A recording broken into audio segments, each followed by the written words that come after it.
नमस्कार मित्रों, an option पर एक बार फिर आप सबका स्वागत है। मित्रों, हम चैप्टर नंबर 10 को कंप्लीट कर चुके हैं और आज से हम chapter number 11 direct and indirect proportion की शुरुआत करने वाले हैं। आज की वीडियो में 11.1 का ओवरव्यू करेंगे, जिसमें हम जानेंगे डायरेक्ट प्रपोर्शन के बारे में। हम किस प्रकार से टू क्वांटिटीज को डायरेक्ट और इनडायरेक्ट इन दोनों ही कैटेगरीज में डिफाइन कर सकते हैं। कैसे हम जानेंगे कि टू क्वांटिटीज डायरेक्ट प्रपोर्शन में है या इनडायरेक्ट प्रपोर्शन में है। तो सबसे पहले हम जानेंगे डायरेक्ट प्रपोर्शन के बारे में। डायरेक्ट प्रपोर्शन, देखो, two quantities are in direct proportion if, दो क्वांटिटीज डायरेक्ट प्रपोर्शन में होंगी यदि, पहला पॉइंट है इसमें, if one increase then other also increase. अगर एक क्वांटिटी इंक्रीज हो रही है और उसके साथ साथ दूसरी क्वांटिटी भी इंक्रीज हो रही है, इट मींस वे दोनों क्वांटिटी डायरेक्ट प्रपोर्शन में है। Second point, if one decrease then the other also decrease. अगर एक क्वांटिटी डिक्रीज हो रही है तो दूसरी क्वांटिटी भी डिक्रीज हो, तो इन दोनों ही कंडीशन में हमारा दोनों क्वांटिटी डायरेक्ट प्रपोर्शन में होंगी। देखो, एक बार रिकॉल करता हूं। पहला पॉइंट, अगर एक क्वांटिटी बढ़े उसके साथ साथ दूसरी क्वांटिटी भी बढ़े तो दोनों क्वांटिटीज डायरेक्ट प्रपोर्शन में होंगी। ठीक, अगर एक क्वांटिटी डिक्रीज हो और दूसरी क्वांटिटी भी डिक्रीज हो, इट मींस दोनों क्वांटिटी डायरेक्ट प्रपोर्शन में होंगी। तो इन दोनों पॉइंट के माध्यम से हम इजीली डिफाइन कर सकते हैं कि दो क्वांटिटीज डायरेक्ट प्रोपोर्शन में है या नहीं। कुछ एग्जांपल दिए गए हैं। देखो, जैसे मोर पेंसिल मोर कॉस्ट। अगर आप पेंसिल ज्यादा खरीदोगे तो आपको कॉस्ट भी ज्यादा पे करना पड़ेगा। इट मींस दोनों ही क्वांटिटीज इंक्रीज हो रही है। अगला पॉइंट देखो, मोर वर्कर मोर वर्क डन। जितने ज्यादा वर्कर होंगे उतने ही ज्यादा वर्क डन होगा। जैसे एक वर्कर एक मकान को 2 दिन में बनाता है, तो अब देखो, दो वर्कर उसी मकान को कितने दिन में डबल वर्क हो जाएगा उसका, तो जल्दी से जल्दी खत्म कर देंगे। ठीक है, अब देखो, मोर डिस्टेंस मोर टाइम। अगर डिस्टेंस ज्यादा होगी तो उस जगह तक पहुंचने के लिए ज्यादा टाइम लगेगा। ठीक है, तो ये सब एग्जांपल्स हैं डायरेक्ट प्रपोर्शन के। अब आता है कंडीशन। डायरेक्ट प्रपोर्शन की कंडीशन होती है, जैसे x1 upon y1 equal x2 upon y2। ठीक, x1 और y1 ये इनिशियल पोजीशन होंगी क्वांटिटी की, और x2 और y2 ये आफ्टर। ठीक है, यानी y always proportional to x। ठीक, अगर y का वैल्यू बढ़ेगा तो x का वैल्यू भी बढ़ेगा। ठीक है, अब देखो, अब अगला पॉइंट है how to identify the type of proportion. हम किस प्रकार से आइडेंटिफाई करेंगे कि जो प्रपोर्शन है वो डायरेक्ट है या इनडायरेक्ट प्रपोर्शन है। तो पहला point, do both quantities increase और डिक्रीज टुगेदर। हम देखेंगे कि क्या दोनों क्वांटिटीज एक साथ इंक्रीज हो रही है या डिक्रीज हो रही है। अगर यस, देन डायरेक्ट प्रपोर्शन। अगर दोनों क्वांटिटी इंक्रीज हो रही है या डिक्रीज हो रही है तो दोनों ही कंडीशन में डायरेक्ट प्रपोर्शन होगा। अगला point, does one increase and other decrease. अगर एक क्वांटिटी इंक्रीज हो और दूसरी डिक्रीज हो तो वो होगा इनडायरेक्ट प्रपोर्शन। Indirect proportion. अब देखो, कुछ रियल लाइफ एग्जांपल्स भी दिए गए हैं डायरेक्ट प्रपोर्शन के लिए। पहला, बाइंग आइटम्स मोर कॉस्ट। आप जितने ज्यादा आइटम को बाय करोगे उतनी ही ज्यादा कॉस्ट आपकी इंक्रीज होती जाएगी। ठीक है, अगला पॉइंट, ट्रेवलिंग मोर डिस्टेंस मोर टाइम। अगर आप ट्रेवल कर रहे हैं तो जितनी ज्यादा आपकी डिस्टेंस होगी उतना ही ज़्यादा आपका टाइम लगने वाला है अगर आपका स्पीड सेम रहे दोनों कंडीशन में। ठीक है, अगला पॉइंट। अब देखो इनवर्स प्रपोर्शन के लिए भी कुछ रियल लाइफ एग्जांपल दिए गए हैं। स्पीड और टाइम, अगर स्पीड बढ़ेगी तो टाइम कम होगा। ठीक है, अगला workers and number of days. आप जैसे 5 वर्कर एक घर को 10 दिन में बनाते हैं। ठीक है, तो 10 वर्कर उसी घर को आधे दिन में बना लें, 5 दिन में बना लेंगे। यानी अगर आप वर्कर को इंक्रीज करोगे तो नंबर ऑफ डेज कम होंगे। ठीक है, तो ये था एक्सरसाइज 11.1 का ओवरव्यू जिसमें हमने जाना इनवर्स प्रोपोर्शनल के बारे में। आई होप आप सबको अच्छे से समझ आ गया होगा। फिर भी कोई डाउट रहता है, कोई क्वेरी है तो उसे कमेंट में लिख दीजिए, हमसे जुड़िए और please please please subscribe an option. धन्यवाद, हमेशा प्रसन्न रहिए। फाइनली एक क्वेश्चन पूछूंगा आपसे। क्वेश्चन है perimeter of a equilateral triangle of side 9 centimetre is option A 10 centimetre, option B 27 centimetre या ऑप्शन सी 36 सेंटीमीटर। इस क्वेश्चन का आंसर कमेंट सेक्शन में जरूर लिखिए। बने रहिए हमारे साथ एन ऑप्शन में। धन्यवाद। नमस्कार मित्रों, एन ऑप्शन पर एक बार फिर आप सबका स्वागत है। मित्रों, लास्ट वीडियो में हमने एक्सरसाइज 11.1 का ओवरव्यू किया था जिसमें हमने जाना था डायरेक्ट प्रोपोर्शन के बारे में। आज की वीडियो में एक्सरसाइज 11.1 का क्वेश्चन नंबर फर्स्ट को सॉल्व करने वाले हैं। क्वेश्चन नंबर फर्स्ट में कहा गया है following are car parking charges near a railway station up to 4 hours ₹60, 8 hours ₹100, 12 hours ₹140 and 20 hours ₹180। देखो, एक रेलवे स्टेशन के निकट कार पार्किंग है। उस कार पार्किंग में जो प्राइस दिया गया है वो गिवन है। 4 घंटे के लिए 60 रुपये देना पड़ेगा, 8 आर के लिए 100 रुपी, 12 आर के लिए 140 एंड 24 आर के लिए 180। Check if the parking charges are in direct proportion to the parking time। तो हमें चेक करना है कि पार्किंग चार्जेस पार्किंग टाइम के डायरेक्ट प्रोपोर्शनल है या नहीं। तो हमें इसमें डायरेक्ट प्रोपोर्शनल फाइंड करना है और डायरेक्ट प्रोपोर्शन के लिए कंडीशन होती है कि अगर पहली क्वांटिटी इंक्रीज हो तो दूसरी क्वांटिटी भी इंक्रीज हो, अगर पहली क्वांटिटी डिक्रीज हो तो दूसरी क्वांटिटी भी डिक्रीज होनी चाहिए।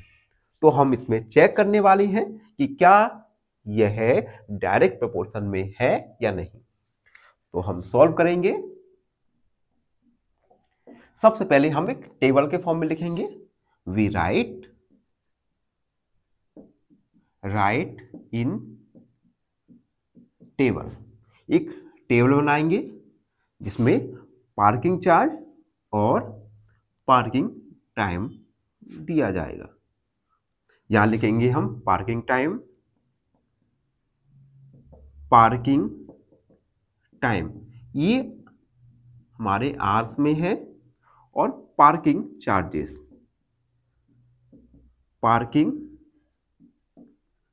चार्जेस ये हमारे इन रुपीज में है। ठीक है, 4 आर के लिए 60 रुपए, 8 आर के लिए 100, 12 आर के लिए 140 और 24 आर के लिए 180। अब हमें चेक करना है तो हम लिखेंगे checking the ratio parking time upon parking charges. तो हम रेशियो चेक करेंगे। रेशियो फाइंड करेंगे सबसे पहले 40/60। 4 का डिवाइड करनी है, 4 1 जा 4, 4 1 जा 4, 4 5 जा 20। उसके बाद 8/100, 4 2 जा 8, 4 1 जा 4, 2 4 5 जा ये देखना 4 एकम 4 और 4 5 20, 4 एकम 4 और 4 5 20, ठीक है।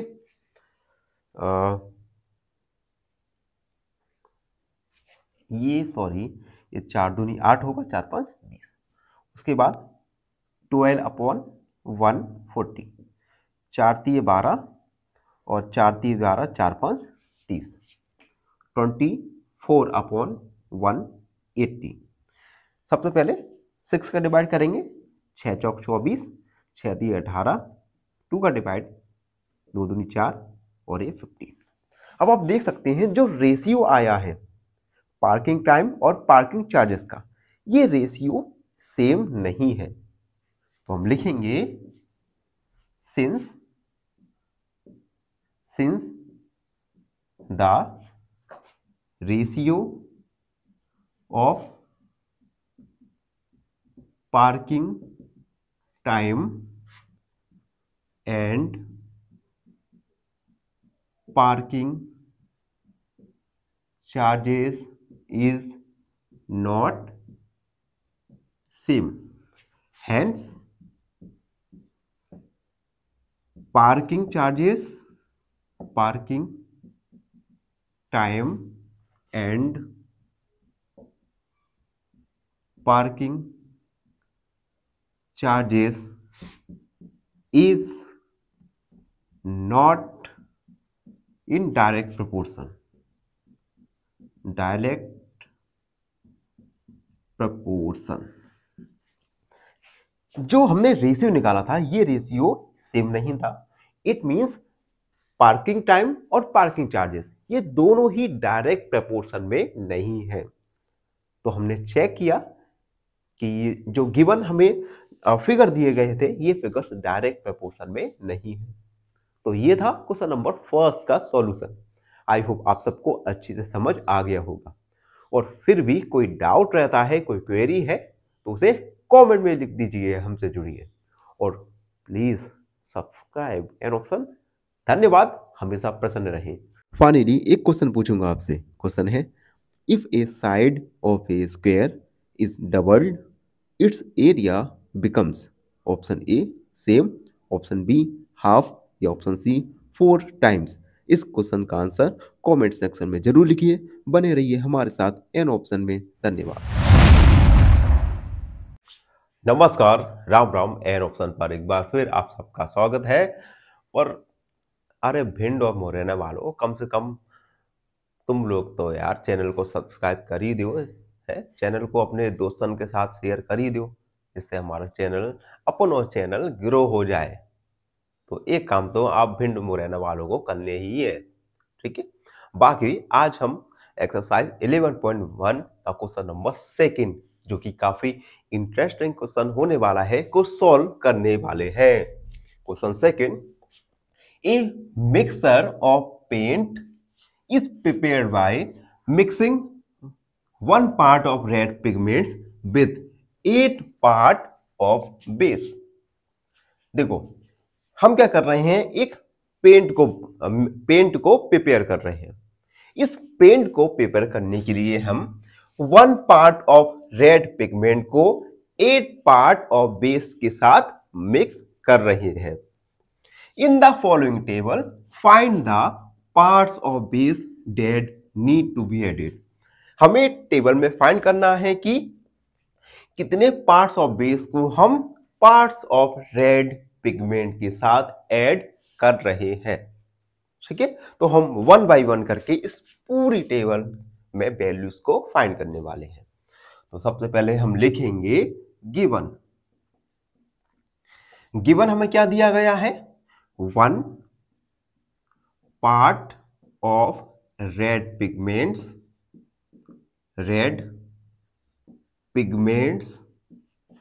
added with 8 part of base। एक पार्ट रेड पिगमेंट का और 8 पार्ट बेस का ये मिक्स होकर एक पेंट बना रहा है। ये हमें गिवन है। तो हम लिखेंगे we can draw a table. हम एक टेबल को ड्रॉ करेंगे। टेबल में क्या क्या रहेगा? टेबल में रहेगा parts of red pigments, parts of red pigments और parts of base.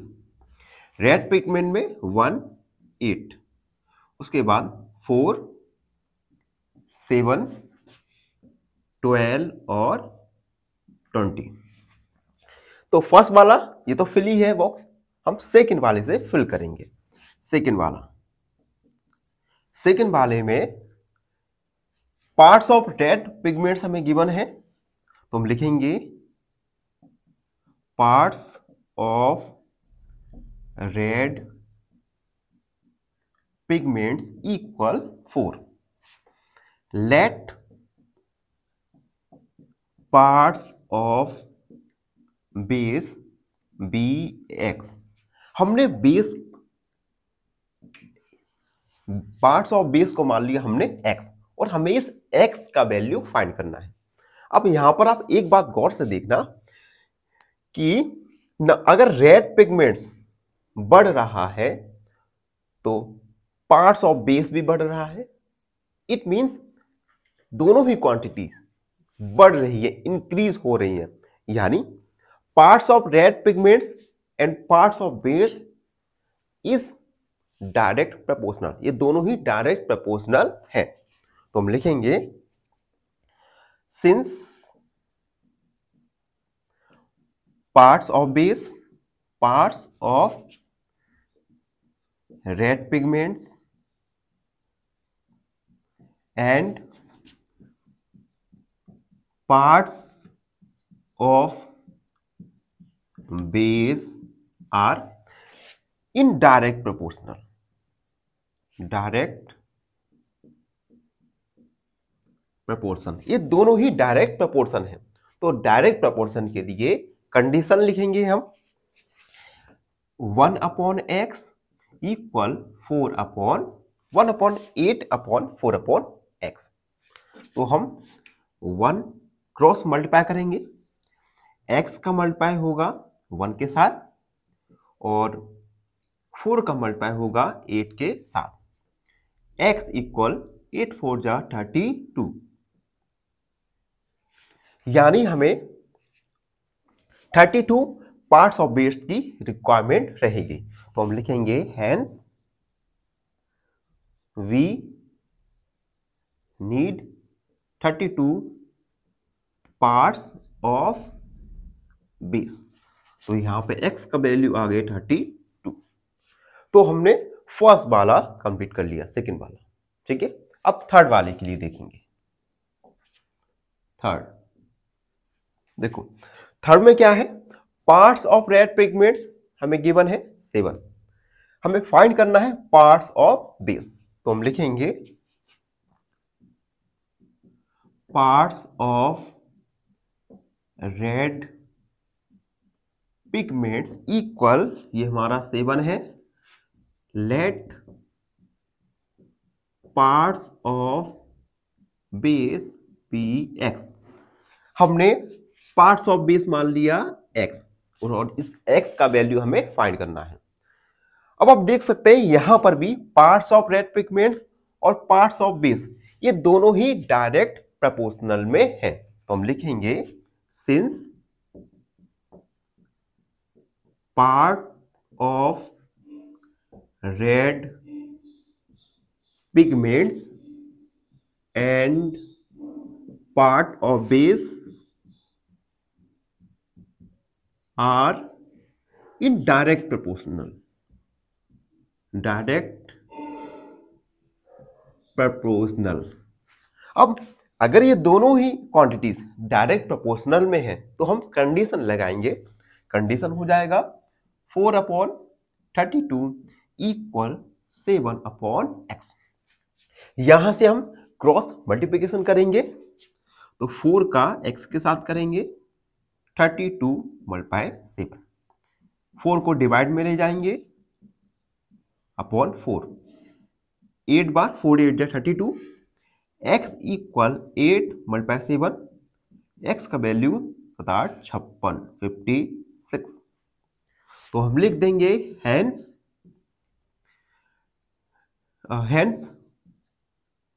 Parts of base needed is 56, यानी 56 पार्ट्स ऑफ बेस की हमें आवश्यकता होगी इस मिक्सर को कंप्लीट करने के लिए। x का वैल्यू आ गया हमारा 56। तो हमने थर्ड टेबल तक कंप्लीट कर लिया। अब मैं इरेज करने दो मुझे, उसके बाद हम अगला टेबल फिल करेंगे। और जब तक आप चैनल पर नए हैं तो चैनल को लाइक शेयर सब्सक्राइब जरूर कर दीजिए। देखिए अगला थर्ड में हमें क्या दिया है, पार्ट्स ऑफ रेड पिगमेंट 12 दिया गया है, हमें पार्ट्स ऑफ बेस फाइंड करना है। तो हम लिखेंगे parts of red pigments equal 12। तो हम मान लेंगे लेट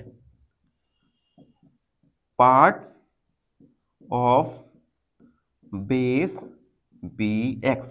हमने मान लिया पार्ट्स ऑफ बेस है हमारा x, और हमें इस x का वैल्यू फाइंड करना है। यहां पर भी देख सकते हैं आप, पार्ट्स ऑफ रेड पिगमेंट और पार्ट्स ऑफ बेस ये दोनों ही डायरेक्ट प्रोपोर्शनल में है। तो हम लिखेंगे since parts of red pigments and part of base are in direct proportional,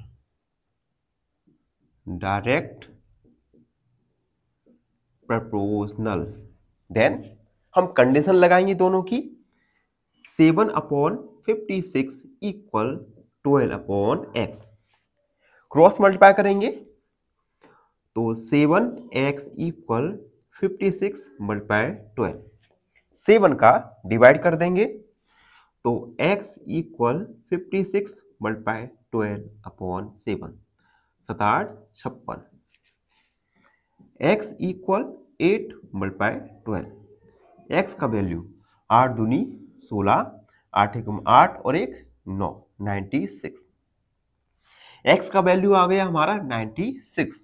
it means number of parts of base requirement is 96। तो हम लिख देंगे hence 96 part of base are needed,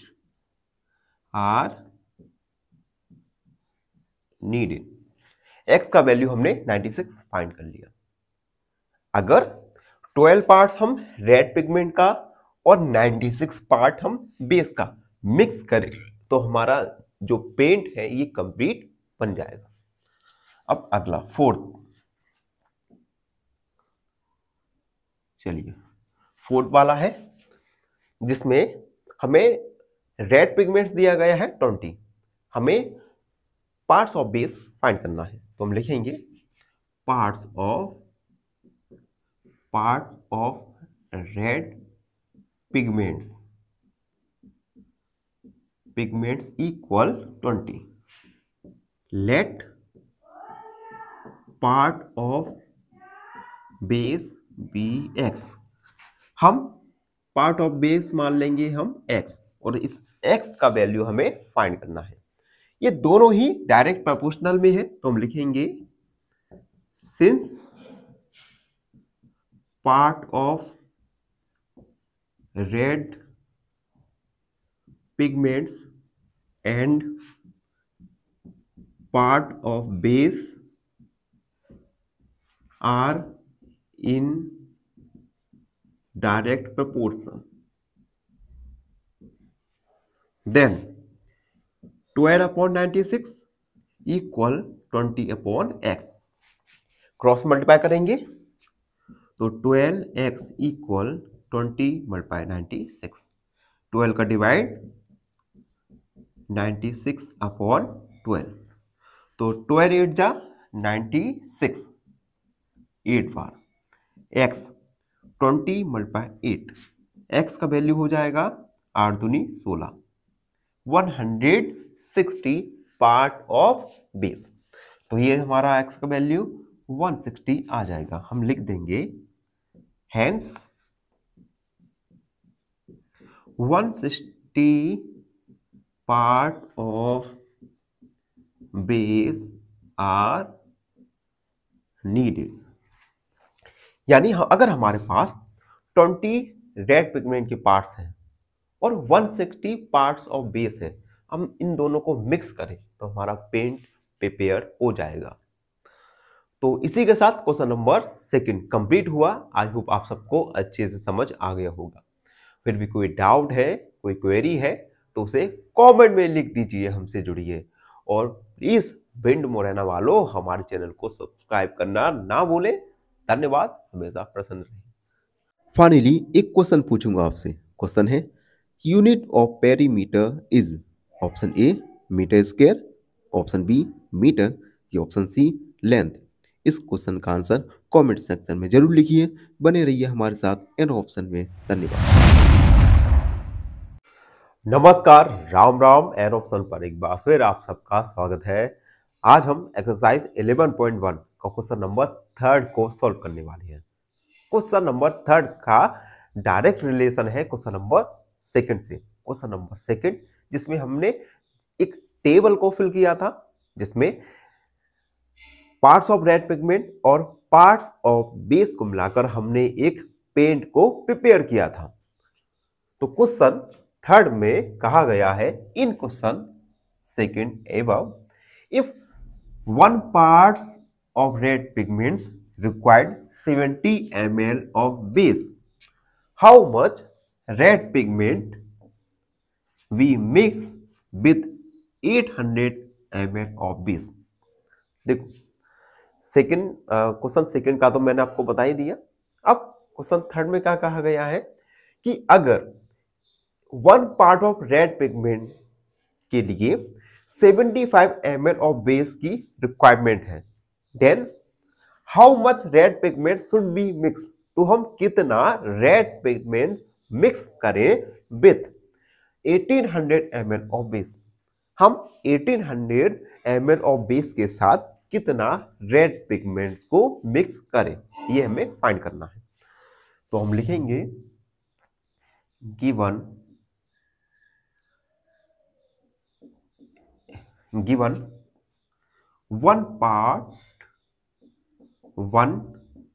part of red pigments requires 75 ml of base, then हम मान लेंगे x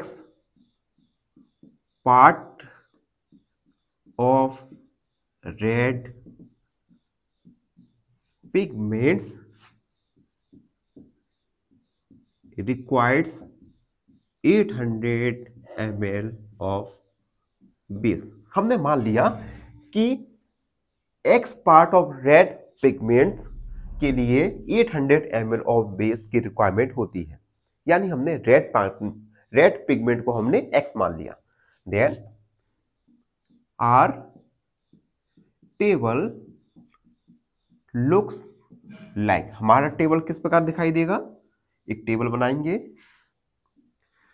जिसमें होगा parts of red pigments upon part of base.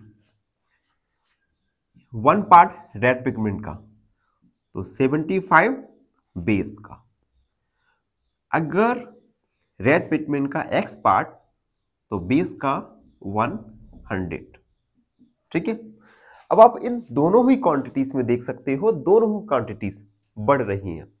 यानी अगर आप नंबर ऑफ रेड पिगमेंट्स को इंक्रीज करेंगे तो हमें पार्ट्स ऑफ बेस को भी इंक्रीज करना पड़ेगा।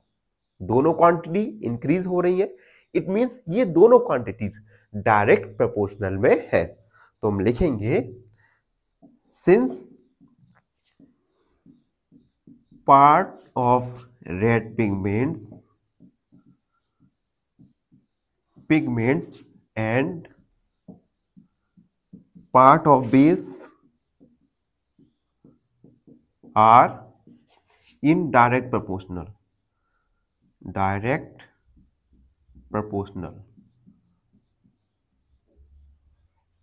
then 1/75 equal x/180। Cross multiply करेंगे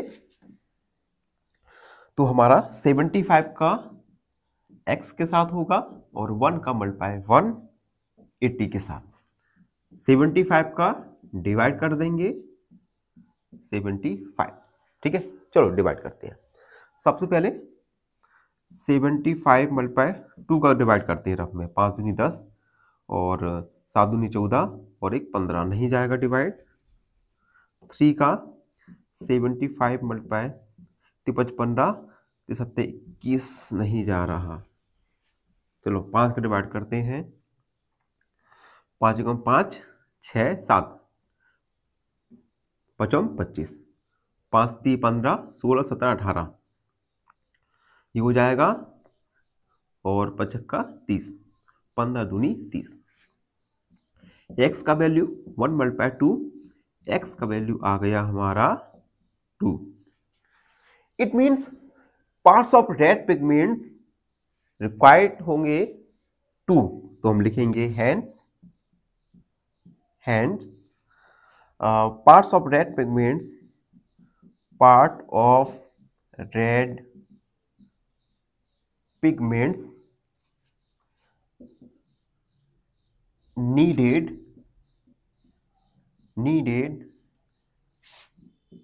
is 2। यानी अगर हम 2 पार्ट ऑफ रेड पिगमेंट को मिक्स करें 100 ml ऑफ बेस के साथ तो हमारा पेंट प्रिपेयर हो जाएगा। तो ये था क्वेश्चन नंबर 3। आई होप आप सबको अच्छे से समझ आ गया होगा। और भिंड मुरैना वालों, चैनल को लाइक शेयर और सब्सक्राइब जरूर कर दो। मैं आपके लिए इंतजार कर रहा हूं। है धन्यवाद, प्रसन्न रहे। फाइनली एक क्वेश्चन पूछूंगा आपसे। क्वेश्चन है area of a square with side 6 metre is option A 12 metre square, option B 36 metre square, या ऑप्शन सी 24 मीटर स्क्वायर। इस क्वेश्चन का आंसर कमेंट सेक्शन में जरूर लिखिए। बने रहिए हमारे साथ एन ऑप्शन में। धन्यवाद। नमस्कार, राम राम। एन ऑप्शन पर एक बार फिर आप सबका स्वागत है। मित्रों, आज हम एक्सरसाइज 11.1 का क्वेश्चन नंबर 4 को सॉल्व करेंगे। क्वेश्चन 4 को देखा जाए तो ये एग्जाम के पॉइंट ऑफ व्यू से काफी ज्यादा इंपॉर्टेंट क्वेश्चन बन जाता है। अक्सर ऐसे क्वेश्चंस एग्जाम में पूछे जाते हैं, तो फोकस के साथ इस क्वेश्चन को सॉल्व कीजिएगा। Question 4, a machine in a soft drink factory fills 840 bottles in 6 hour. देखो, एक सॉफ्ट ड्रिंक की फैक्ट्री है। इस फैक्ट्री में मशीन 840 बोतल्स 6 आवर में कंप्लीट यानी फिल करती है। Then how much bottles will it fill in 5 hours. Then यह मशीन 5 घंटे में कितनी बोतल्स फिल करेगी। चलिए सबसे पहले हम गिवन लिखेंगे। Given 840 bottles are filled in 6 hours। 6 घंटे में 840 बोतल्स फिल की जाती हैं। Then let x bottles are filled in 5 hours। Then हमने मान लिया 5 घंटे में x बोतल फिल की जाएंगी। Thus our table looks like। तो हमारी टेबल किस प्रकार दिखाई देगी? एक टेबल बनाते हैं। टेबल में रहेगा सबसे पहले नंबर ऑफ बोतल्स और टाइम रहेगा इन आवर्स में, घंटों में। 840 बोतल 6 घंटे में फिल की जाएंगी। देन x बोतल 5 आवर्स में फिल की जाएंगी। अब यहां पर आप देख सकते हैं नंबर ऑफ बोतल्स। देखो, अगर हम नंबर ऑफ बोतल्स को ज्यादा फिल करें तो हमारा जो हमारा टाइम है, ये टाइम भी क्या होगा? बढ़ेगा। यानी जितना टाइम बढ़ेगा उतनी ही बोतल ज्यादा फिल की जाएंगी। यानी दोनों ही क्वांटिटीज या तो एक साथ इंक्रीज होंगी या एक साथ डिक्रीज होने वाली हैं। तो ये दोनों ही क्वांटिटीज डायरेक्ट प्रोपोर्शनल में है। तो हम लिखेंगे since number of bottles and time in hours are in direct proportional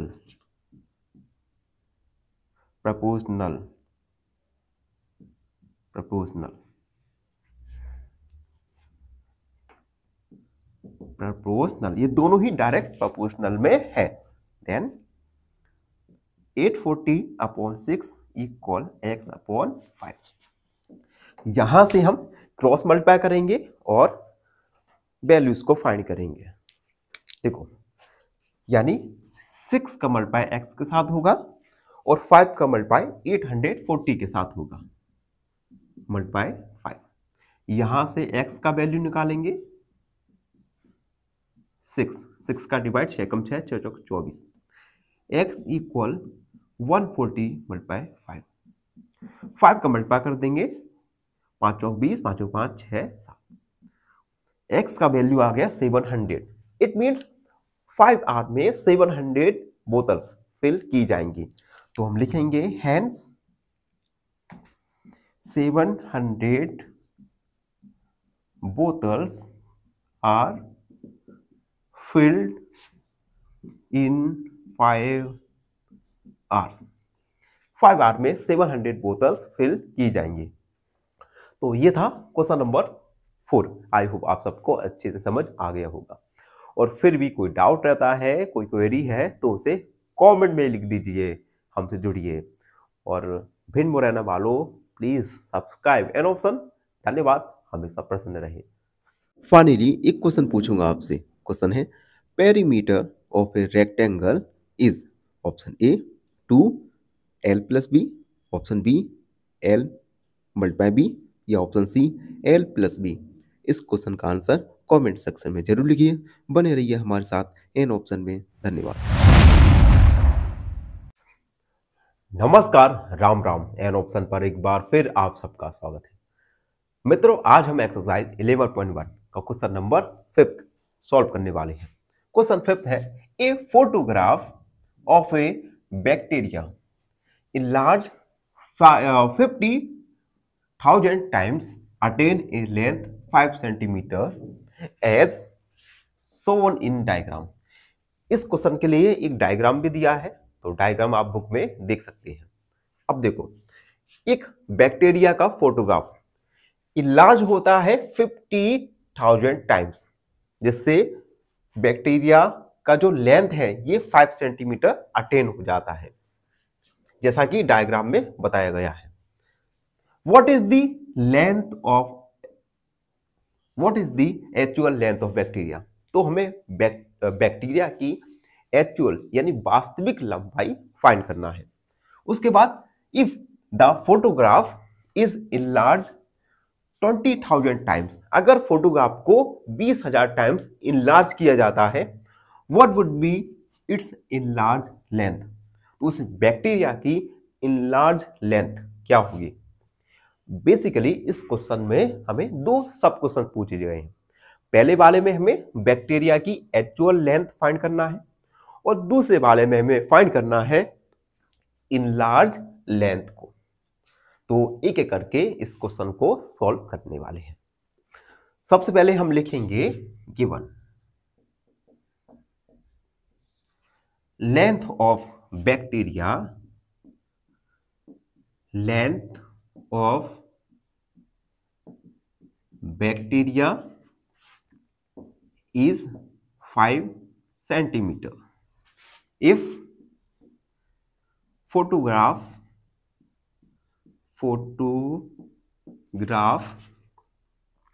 enlarged 50,000 times, हमें बैक्टीरिया की लेंथ दी गई है 5 सेंटीमीटर जब फोटोग्राफ इनलार्ज होता है 50,000 टाइम्स। ठीक, अब हमें सबसे पहले हमें फाइंड करना है एक्चुअल लेंथ ऑफ बैक्टीरिया। तो हम मान लेंगे late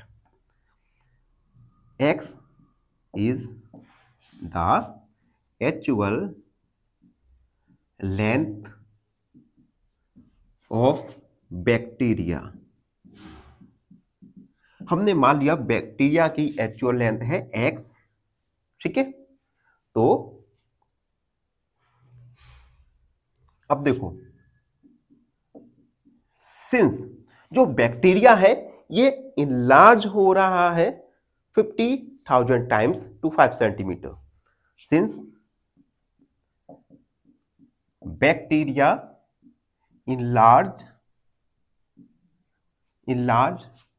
50,000 times to 5 centimetre, bacteria 50,000 times से 5 सेंटीमीटर इनलार्ज यानी बड़ा हो रहा है। देन अगर हम 50,000 में एक्चुअल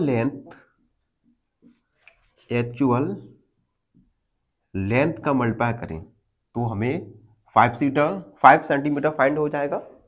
देखो मैं समझा, बैक्टीरिया इनलार्ज हो रहा है 50,000 सेंटीमीटर, 50,000, ठीक।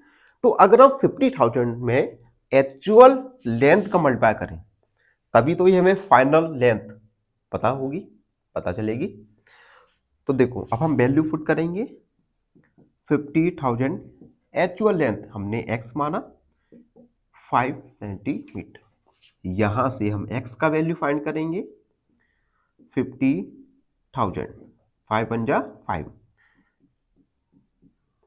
x equal 1/10,000 centimetre, x equal 1 multiply 10 to the power -4 centimetre,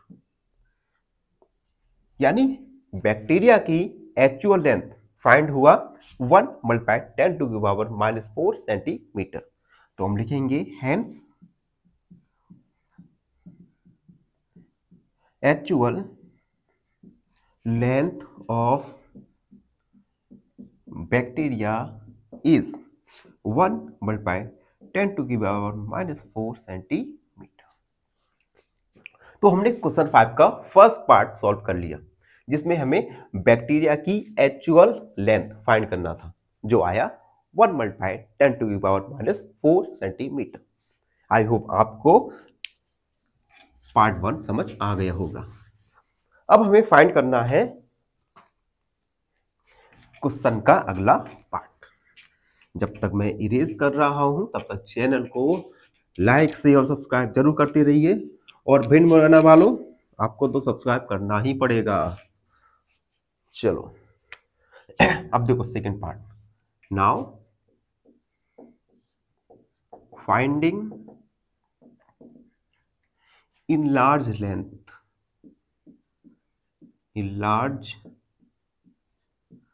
length of bacteria. हम बैक्टीरिया की इनलार्ज लेंथ को फाइंड करेंगे। सबसे पहले हमें गिवन है, गिवन क्या है, length of bacteria, length of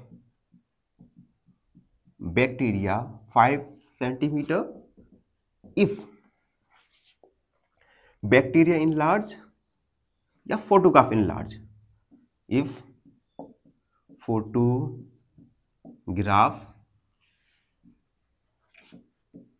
in large 50,000 times.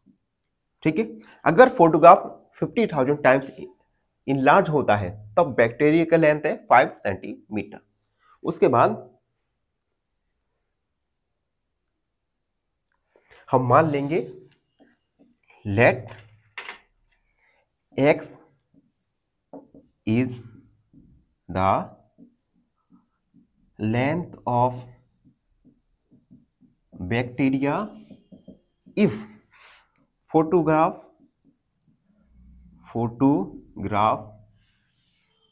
enlarge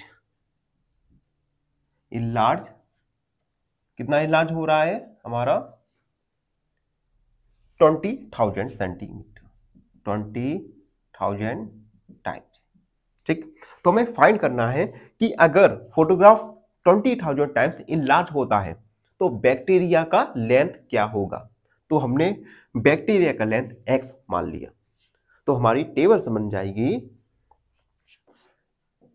are table looks like, एक टेबल बनाएंगे, इस टेबल में होगा, इस टेबल में दो पार्ट होंगे जिसमें इनलार्ज फोटोग्राफ, इनलार्ज फोटोग्राफ और इनलार्ज लेंथ, इनलार्ज लेंथ। तो देखो फोटोग्राफ इनलार्ज हो रहा है 50,000, तो हमारा जो इनलार्ज लेंथ है ये है 5। और जब फोटोग्राफ इनलार्ज होगा 20,000 तो ये हमने मान लिया x। यहां से हम x का वैल्यू फाइंड करेंगे। अब देखो यहां पर एक बात देखो, अगर इनलार्ज फोटोग्राफ का वैल्यू कम है तो हमारा अर्लियर लेंथ का वैल्यू भी कम आएगा। इट मींस दोनों ही वैल्यू एक साथ इंक्रीज होंगी और एक साथ डिक्रीज होंगी। और जब दोनों क्वांटिटीज एक साथ इंक्रीज हो या डिक्रीज हो तो वे दोनों हुई क्वांटिटीज डायरेक्ट प्रोपोर्शन में होती है।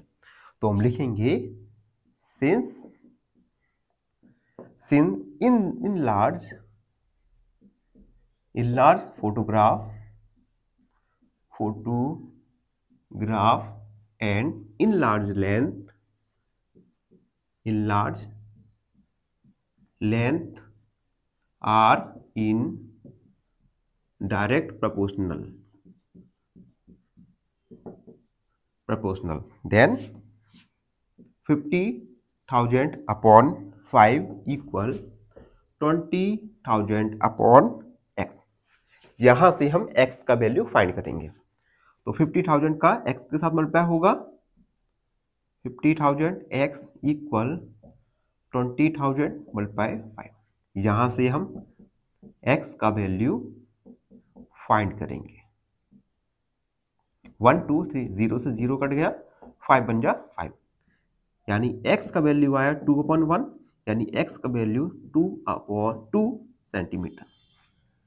It means enlarge length, bacteria की इनलार्ज लेंथ निकल के आएगी 2 सेंटीमीटर। तो हम लिखेंगे hence enlarge length is 2 centimetre. तो आप देख सकते हैं इस प्रकार से हमने पार्ट सेकंड को भी सॉल्व कर दिया। आई होप आप सबको अच्छे से समझ आ गया होगा। फिर भी कोई डाउट रहता है, कोई क्वेरी है तो बेझिझक होके कमेंट सेक्शन में लिख दीजिए और मेरे भिंड मुरैना वालों हमारे चैनल को सब्सक्राइब करो करो करो, प्रसन्न रहो। फाइनली एक क्वेश्चन पूछूंगा आपसे। क्वेश्चन है, a triangle has side 5 centimetre, 6 centimetre and 7 centimetre. Its perimeter is option A 18 centimetre, option B 12 centimetre, या ऑप्शन सी 20 सेंटीमीटर। इस क्वेश्चन का आंसर कमेंट सेक्शन में जरूर लिखिए। बने रहिए हमारे साथ एन ऑप्शन में। धन्यवाद। नमस्कार, राम राम। एन ऑप्शन पर एक बार फिर आप सबका स्वागत है।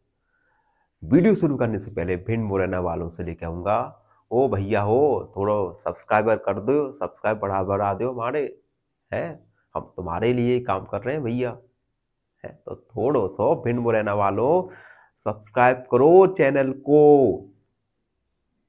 अब हम वीडियो पर आते हैं। देखो, आज की वीडियो में हम 11.1 का क्वेश्चन नंबर 6 को सॉल्व करेंगे। क्वेश्चन नंबर 6 है, इन मॉडल ऑफ ए शिप। एक देखो, यहां पर एक शिप का मॉडल है। मॉडल समझते हो, नमूना, ठीक है, और एक एक्चुअल शिप है। मॉडल शिप के लिए मास्ट दिया है 9 मीटर हाई, जबकि एक्चुअल शिप के लिए मास्ट है 12 metre high. If the ship की 8 मीटर है, शिप की लेंथ होगी। यहां पर देखो,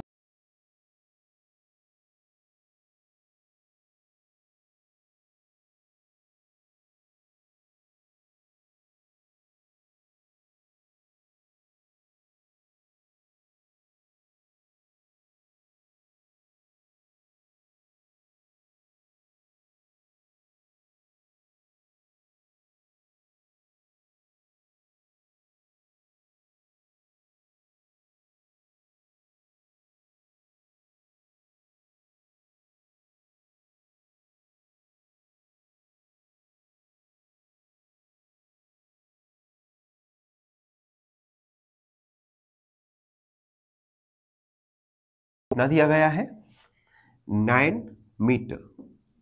if mast of actual ship is 12 metre high, ठीक है। Mast of model ship 9 metre high if the mast of actual ship 12 metre high. अब हमें फाइंड क्या करना है, शिप की, जो मॉडल शिप की लेंथ पता करना है। तो हम मॉडल शिप की लेंथ मान लेंगे x मीटर। तो हम लिखेंगे length of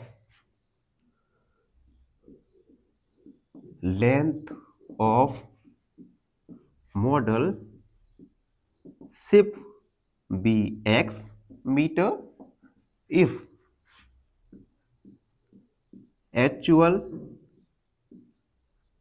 length is 28 metre. अगर एक्चुअल लेंथ है शिप की 28 मीटर, तो हम मॉडल शिप के लिए लेंथ मान लेंगे x मीटर। यहां से हम अपनी टेबल बनाएंगे। देन या 10 our table looks like table बनाएंगे।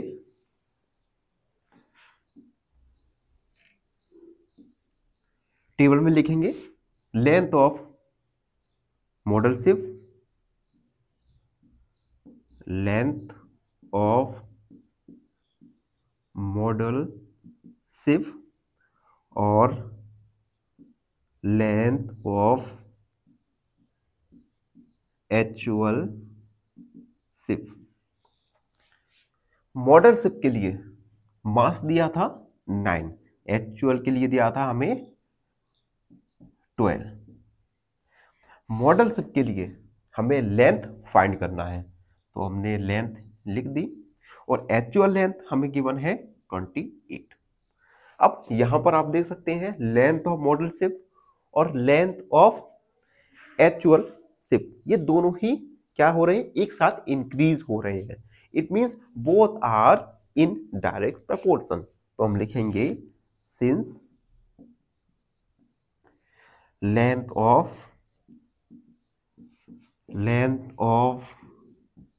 Model ship and length of actual ship are in direct proportion.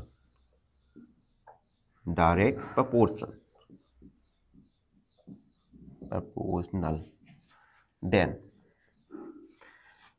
9/12 equal x/28। यहां से हम क्रॉस मल्टीप्लाई करेंगे तो 12x इक्वल 9/28, x इक्वल 9/28/12। ठीक है, 4 का डिवाइड करेंगे, 4 से बन जाए 28, 4 और 4 3 जा होता है 12, 3 3 जा 9, x इक्वल 3/7, x इक्वल 21 और ये मीटर। x हमने माना था length of model ship, it means model ship के लिए शिप का लेंथ हुआ 21 मीटर। तो हम लिखेंगे hence length of model ship is 21 metre, जो कि हमारा फाइनल आंसर होगा। तो इस प्रकार से हमने क्वेश्चन नंबर 6 को सॉल्व किया। आई होप आप सबको अच्छी से समझ आ गया होगा। फिर भी कोई डाउट रहता है, कोई क्वेरी है, तो उसे कमेंट में लिख दीजिए, हमसे जुड़िए और प्लीज सब्सक्राइब एन ऑप्शन। धन्यवाद, हमेशा प्रसन्न रहिए। फाइनली एक क्वेश्चन पूछूंगा आपसे। क्वेश्चन है length equal 12 centimetre, breadth equal 4 centimetre, its perimeter is option A 32 centimetre, option B 40 centimetre, या ऑप्शन सी 16 सेंटीमीटर।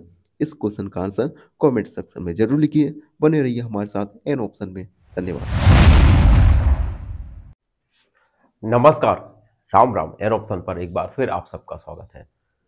इस वीडियो में एक्सरसाइज 11.1 को क्वेश्चन नंबर 7 ही है ना? यस, क्वेश्चन 7 को सॉल्व करेंगे। क्वेश्चन 7 है, suppose 2 kilogram of sugar contain 9/10⁶ crystal. मान लिया है इन्होंने कि 2 किलो शक्कर में 9/10⁶ क्रिस्टल्स होते हैं। क्रिस्टल समझते हो? जो शुगर आता है उसमें जो दाने होते हैं वो क्रिस्टल होते हैं। तो 2 kg sugar contain 9/10⁶ crystal. How much sugar crystal are? Number 1, 5 kg of sugar, मतलब 5 किलो शुगर में कितने क्रिस्टल होंगे। सेकेंड, 1.2 किलोग्राम ऑफ शुगर, और 1.2 किलोग्राम ऑफ शुगर में कितना क्रिस्टल होगा, ये हमें फाइंड करना है। तो 1 by 1 करके इसे सॉल्व करेंगे। सबसे पहले हमें गिवन है, 2 kilogram of sugar contains 9/10⁶ crystals। Then first वाला सॉल्व करेंगे। तो हम मान लेंगे let 5 kilogram of sugar contains x crystals. हमने मान लिया 5 किलोग्राम शुगर में x क्रिस्टल्स होंगे। तो हम टेबल बनाएंगे। 10 our table looks like. Table form करते हैं।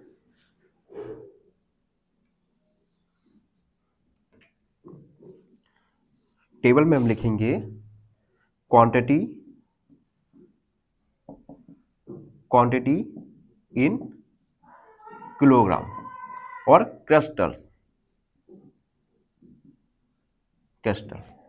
देखो 2 किलोग्राम में 9/10⁶ 10⁶ क्रिस्टल हैं, तो 5 किलोग्राम में हमने मान लिया x क्रिस्टल होंगे।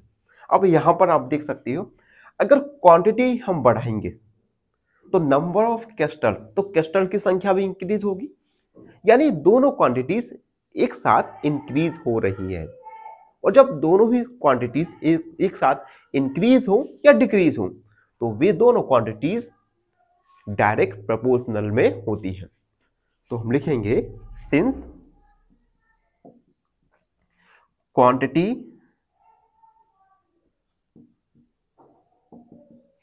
Quantity in kilogram and crystals are in direct proportional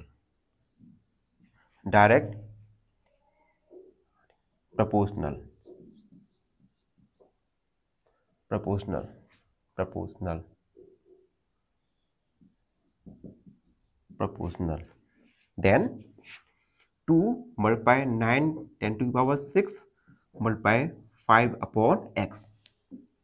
अब देखो यहां पर हम ये इक्वल में आएगा, यहां पर हम क्रॉस मल्टीप्लाई करेंगे तो 2 का मल्टीप्लाई होगा x के साथ और 5 का मल्टीप्लाई होगा 10 मल्टीप्लाई 9 मल्टीप्लाई 10⁶। यहां से हम x का वैल्यू फाइंड करेंगे।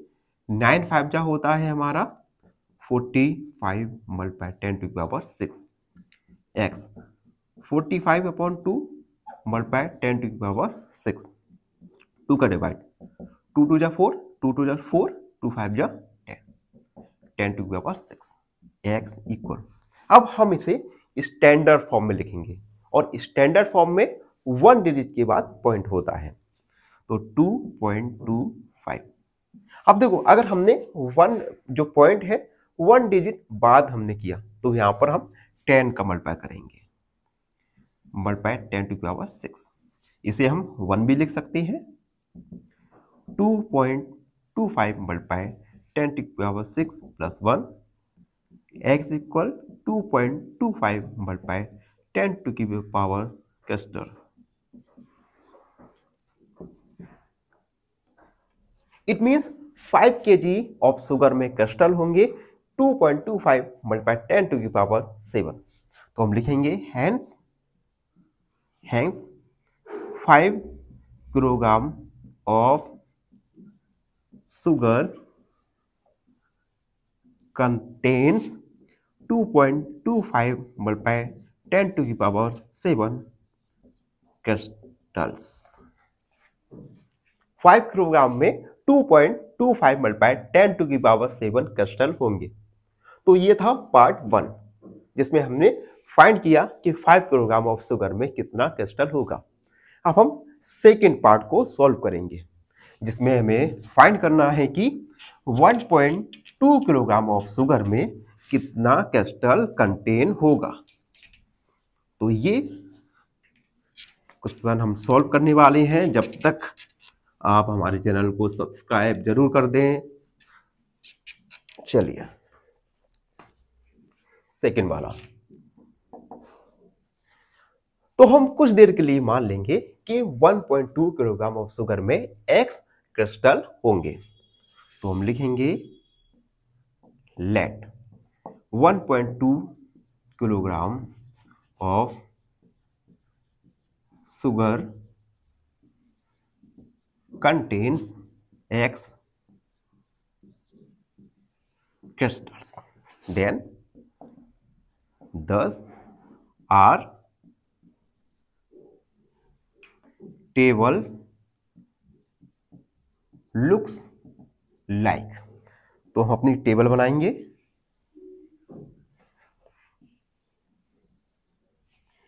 टेबल में हम लिखेंगे क्वांटिटी इन किलोग्राम और फिर लिखेंगे हम क्रिस्टल। देखो 2 ग्राम शुगर में 9 मल्टीप्लाई 10⁶ क्रिस्टल थे, तो 1.2 किलोग्राम में हमने मान लिया x क्रिस्टल होंगे। अब यहां पर भी हम देख सकते हैं, देखो 2 किलोग्राम में 9×10⁶ क्रिस्टल है। तो अगर हम क्वांटिटी को कम कर दें तो क्रिस्टल भी कम होंगे। इट मींस दोनों ही क्वांटिटी डिक्रीज हो रही है एक साथ, और जब एक साथ क्वांटिटी डिक्रीज होती है इट मींस वहां पर डायरेक्ट प्रोपोर्शनल है।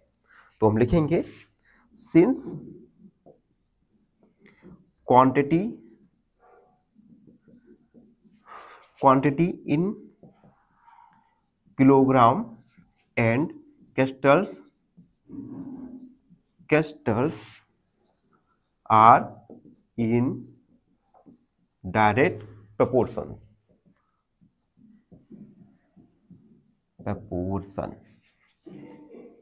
जब दोनों ही डायरेक्ट प्रोपोर्शन में होते हैं तो हम कंडीशन लगाएंगे, यानी 2/9×10⁶ equal 1.2 x, 2x equal 9×10⁶ upon 1.2।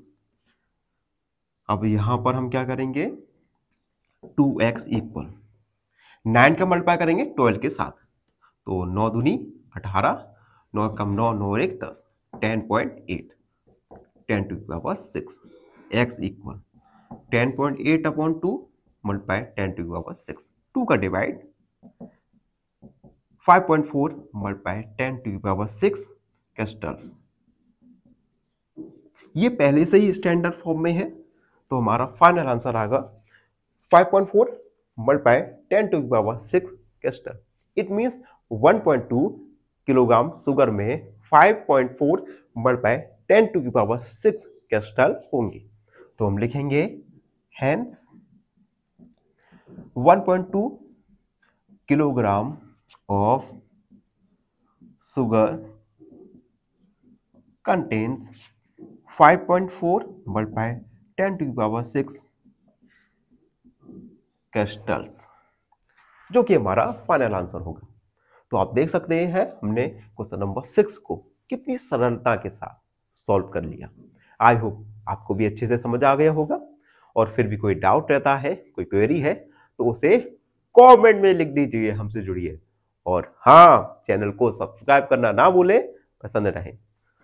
Finally एक क्वेश्चन पूछूंगा आपसे। क्वेश्चन है, a square has area 100 centimetre square, its perimeter is option A 25 centimetre, option B 80 centimetre, या ऑप्शन सी 40 सेंटीमीटर। इस क्वेश्चन का आंसर कमेंट सेक्शन में जरूर लिखिए। बने रहिए हमारे साथ एन ऑप्शन में। धन्यवाद। नमस्कार, राम राम मित्रों, मैं दिनेश एक बार फिर आप सबका स्वागत करता हूं एन ऑप्शन में। मित्रों, वीडियो बनाते बनाते काफ़ी समय हो गया है और हमारे सब्सक्राइबर भी इतने नहीं है कि मैं आप सबको बता पाऊँ। ओनली फिर भी बता देता हूँ, क्योंकि आप और मैं एक सदस्य के रूप में इस चैनल से जुड़े हुए हैं। मेरे या हमारे केवल 152 सब्सक्राइबर हैं। तो ये आप सबकी जिम्मेदारी बनती है कि हमारे YouTube चैनल पर सब्सक्राइब इंक्रीज करवाना ही पड़ेगा आपको, क्योंकि ये आप ही का चैनल है और आप ही के लिए चैनल है। तो छोटी सी रिक्वेस्ट, चैनल को सब्सक्राइब कीजिए और अपने मित्रों से करवाइए। अब हम वीडियो पर आते हैं। आज की वीडियो में हम एक्सरसाइज 11.1 का क्वेश्चन नंबर 9 को सॉल्व करेंगे। Question 9, a 5 metre 60 centimetre high vertical pole cast a shadow 3 metre 20 centimetre long. देखो, एक वर्टिकल पोल है, ठीक है, जैसे रफ के लिए बता रहा हूं, ये वर्टिकल पोल है, ठीक है। ये वर्टिकल पोल की जो हाइट है 5 मीटर 60 सेंटीमीटर है। इस वर्टिकल पोल से एक शैडो फॉर्म हो रही है, ये शैडो फॉर्म हो रही है, और शैडो की लेंथ है 3 मीटर 20 सेंटीमीटर, ठीक। वर्टिकल पोल और वर्टिकल पोल से एक शैडो फॉर्म हो रही है जिसकी लेंथ हमें दी गई है। फाइंड द सेम टाइम, उसी समय पर the length of the shadow cast by 3 metre 20 centimetre long. उसी सेम टाइम पे हमें शैडो की लेंथ पता करना है the length of the shadow cast by pole. यहां पर थोड़ा मुझे चेक करना पड़ेगा क्या है, कास्ट बाई अनदर पोल। यहां पर है अनदर पोल। उसी सेम समय पर हमें किसी दूसरे पोल के द्वारा शैडो की लंबाई पता करना है। ठीक, अब देखो सेकंड में कहा गया है the height of the pole. Second में हमें पोल की हाइट, ऊंचाई पता करना है। इफ शैडो की लंबाई है 5 मीटर लॉन्ग, यदि शैडो की लंबाई 5 मीटर है। ठीक है, अब इस क्वेश्चन में आप देख सकते हैं कुछ वैल्यूज मीटर और सेंटीमीटर में है। तो सबसे पहले हम सभी वैल्यूज को हम सेंटीमीटर में कन्वर्ट करेंगे। तो हम लिखेंगे first convert all values in centimetre. सभी वैल्यूज को सेंटीमीटर में कन्वर्ट करें। वैल्यू है 5 मीटर 60 सेंटीमीटर, इसे कन्वर्ट करेंगे तो 5 मीटर प्लस 60 सेंटीमीटर। 1 मीटर में 100 सेंटीमीटर होता है, तो 500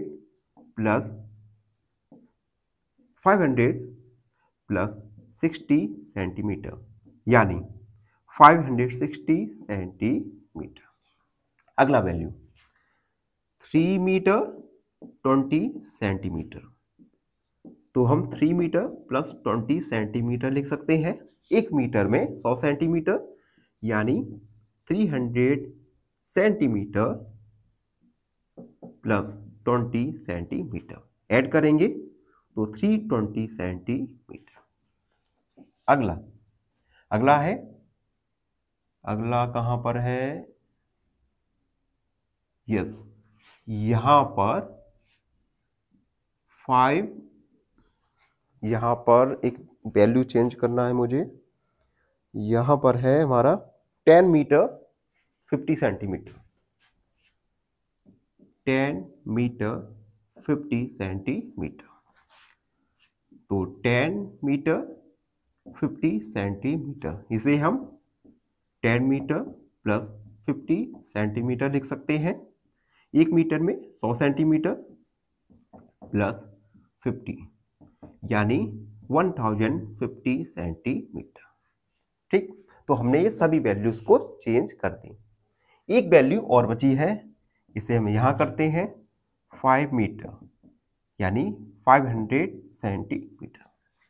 तो हम सभी वैल्यूज को सेंटीमीटर में कन्वर्ट कर चुके हैं। अब हम लिखेंगे गिवन हमें दिया गया है, ये है हाइट ऑफ पोल। तो हम लिखेंगे height of pole equal 560 centimetre and length of shadow equal 320 centimetre.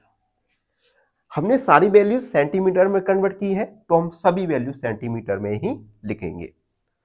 अब हमें फर्स्ट में हमें पता करना है द लेंथ ऑफ शैडो। हमें शैडो की लेंथ यानी लंबाई पता करना है, तो हम लिखेंगे late length of shadow is x centimetre, और इफ हाइट ऑफ पोल हमें गिवन है 1050 सेंटीमीटर, ये हमें गिवन है। तो हमारी टेबल किस प्रकार दिखाई देगी, तो हम लिखेंगे आर टेबल लुक्स लाइक। एक टेबल बनाएंगे, टेबल में हम लिखेंगे हाइट ऑफ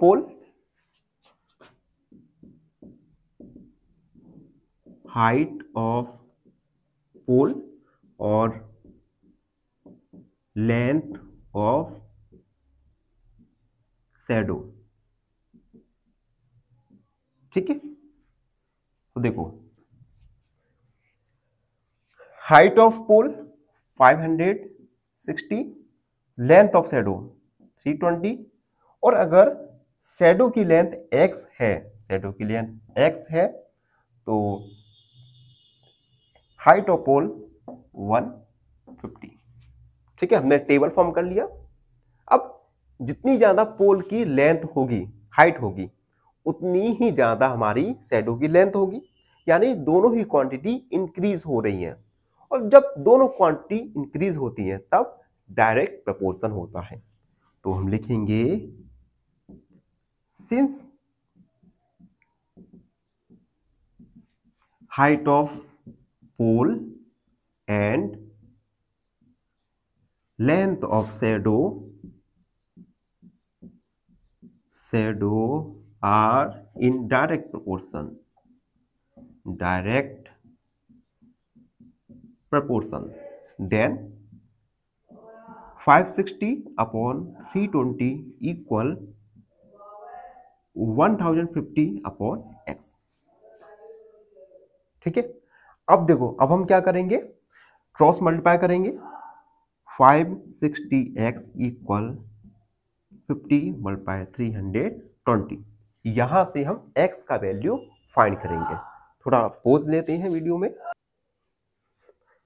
अब देखो, यहां से हम x का वैल्यू फाइंड करेंगे, तो x इक्वल मल्टीप्लाई 320 अपॉन 560। ठीक, 0 से 0 कैंसिल। अब यहां पर हमारा डिवाइड हो सकता है।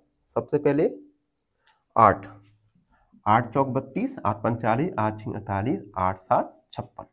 ठीक, तो x इक्वल मल्टीप्लाई 4 अपॉन 7, 7 का डिवाइड 7 7, 35, 7 चौक 28, 7 पंच 35, 0। तो x इक्वल 150 मल्टीप्लाई 4, 0 5 चौक 20 और 4 एकम 4 5 6, x सेंटीमीटर। सेंटीमीटर में है तो हम इसे मीटर में कन्वर्ट करेंगे, तो आ जाएगा 6 metre. Hence height of length of shadow हमारा निकल के आएगा, length of shadow equal 6 metre. तो शैडो की लंबाई 6 मीटर होगी। अगर पोल की हाइट 1050 सेंटीमीटर है तो शैडो की लेंथ 600 सेंटीमीटर या 6 मीटर होगी। तो हमने पार्ट 1 को सॉल्व कर लिया। अब हम पार्ट सेकंड पर आएंगे। पार्ट सेकंड में हमें अनदर क्वेश्चन दिया गया है। जब तक आप चैनल को लाइक, शेयर और सब्सक्राइब जरूर कर दीजिए।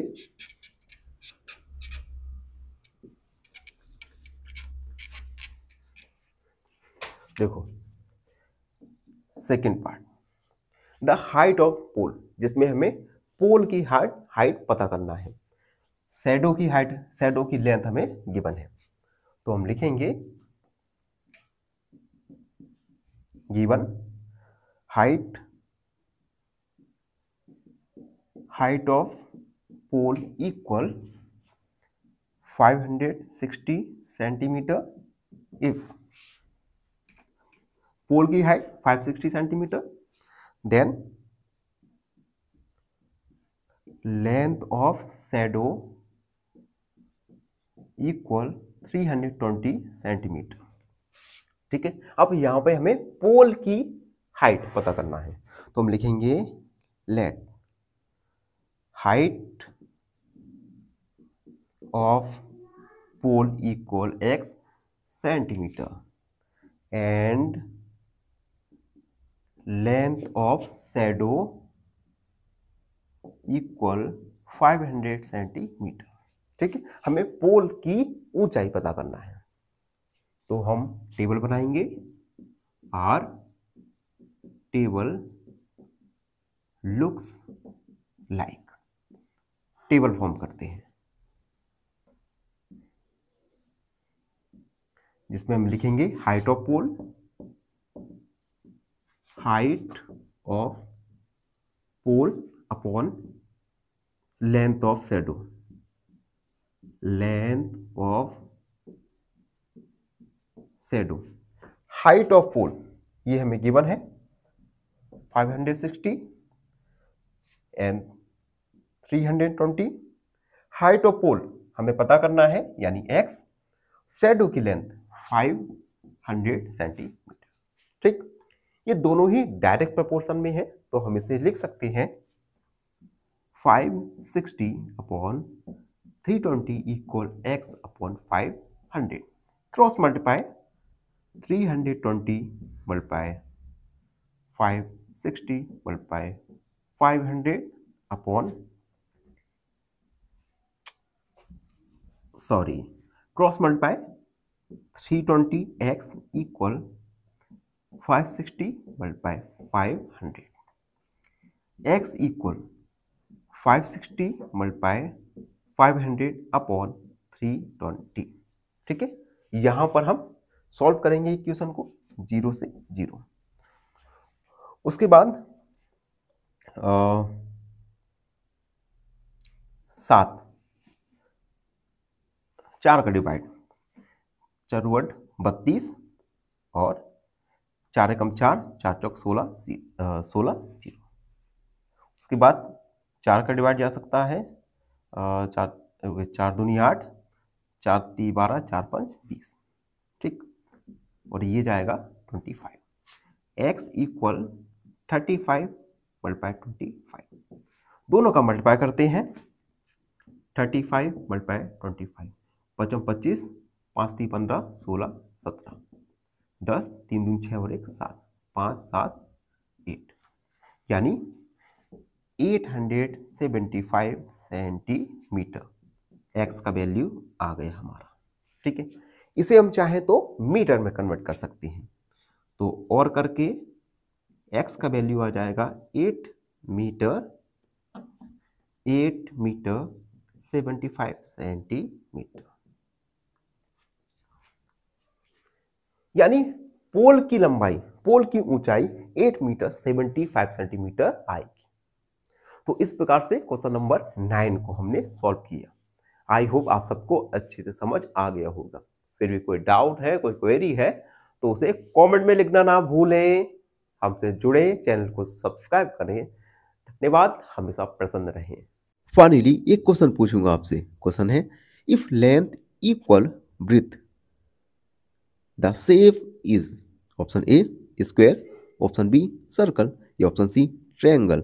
इस क्वेश्चन का आंसर कमेंट सेक्शन में जरूर लिखिए। बने रहिए हमारे साथ एन ऑप्शन में। धन्यवाद। नमस्कार, राम राम मित्रों, एन ऑप्शन पर एक बार फिर आप सबका स्वागत है। आज हम एक्सरसाइज 11.1 का लास्ट क्वेश्चन नंबर 10 को सॉल्व करने वाले हैं। क्वेश्चन 10, पॉसिबिलिटी है कि ये क्वेश्चन एग्जाम में भी आ जाए, तो इस क्वेश्चन को अच्छे से सॉल्व करना है। क्वेश्चन 10, ए लोडेड ट्रक ट्रेवल्स 14 किलोमीटर इन 25 मिनट्स। एक लोडेड ट्रक है, ये ट्रक 14 किलोमीटर 25 मिनट में ट्रेवल करता है। If the speed remain same, अगर स्पीड इसकी समान रहे, सेम रहे, how for it can be travel in, तो ये 5 घंटे में कितना ट्रेवल कर लेगा। ठीक, तो इसमें हमें गिवन है, गिवन क्या है, ट्रक ट्रेवल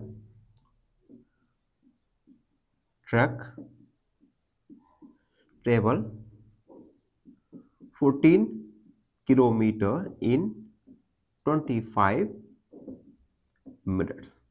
25 मिनट में 14 किलोमीटर डिस्टेंस को कवर करता है ट्रक। उसके बाद फाइंड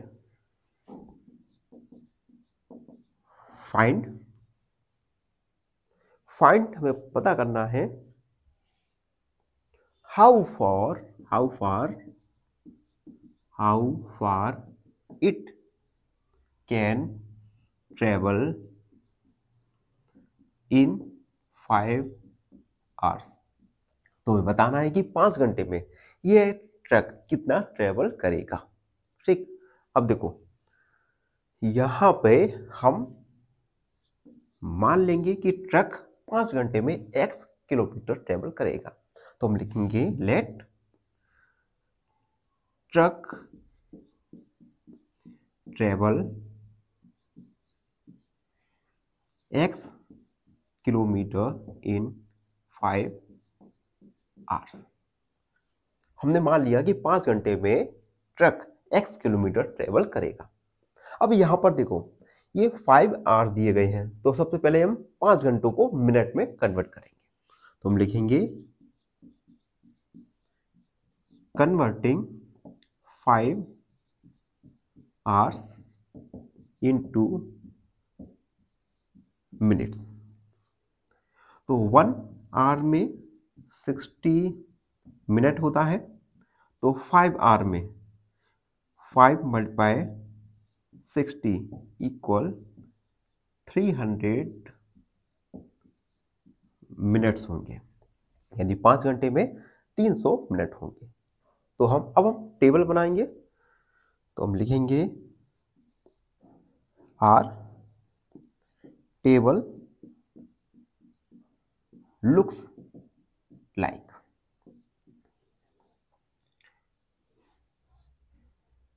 टेबल में हम लिखेंगे डिस्टेंस और टाइम। डिस्टेंस और टाइम। डिस्टेंस हमें दिया गया है 14 टाइम 25। डिस्टेंस हमने x माना और टाइम है 300 मिनट्स। अब देखो जितना ज़्यादा डिस्टेंस होगा उतना ही टाइम इंक्रीज होगा, यानी दोनों क्वांटिटीज एक साथ इंक्रीज हो रही हैं। इट मीन्स दोनों डायरेक्ट प्रपोर्शन में हैं। तो हम लिखेंगे since distance and time, distance and time are in direct proportion, then अब दोनों डायरेक्ट प्रपोर्शन में है, तो हम लिखेंगे 14/25 equal x/300। Cross multiply equal 14 multiply 300, x equal 300/25। ठीक, 25 का डिवाइड सबसे पहले 1 बार 50 हो जाएगा, और 25 दूनी 50। ठीक है, x equal 14 multiply x equal 15 चौक 60, 15 एकम 15, 15 और 6 21 किलोमीटर। तो हम लिखेंगे hence truck travel 21 kilometre and in 300 minutes, यानी ट्रक 300 मिनट में 21 किलोमीटर ट्रेवल करेगा। तो इसी के साथ क्वेश्चन नंबर 10 कंप्लीट हुआ, और साथ ही साथ एक्सरसाइज 11.1 कंप्लीट हो गया। आई होप आप सबको अच्छे से समझ आ गया होगा। फिर भी कोई डाउट रहता है, कोई क्वेरी है, तो कमेंट सेक्शन खुला रखा है हमारा, उसमें अपने डाउट को लिख सकते हो। और सब्सक्राइब करना है ये तो आपको पता ही है। धन्यवाद, प्रसन्न रहो यार। फाइनली एक क्वेश्चन पूछूंगा आपसे। क्वेश्चन है 1 metre square is equal to option A 10 centimetre square, option B 10,000 centimetre square, या ऑप्शन सी 100 सेंटीमीटर स्क्वायर। इस क्वेश्चन का आंसर कमेंट सेक्शन में जरूर लिखिए। बने रहिए हमारे साथ एन ऑप्शन में। धन्यवाद।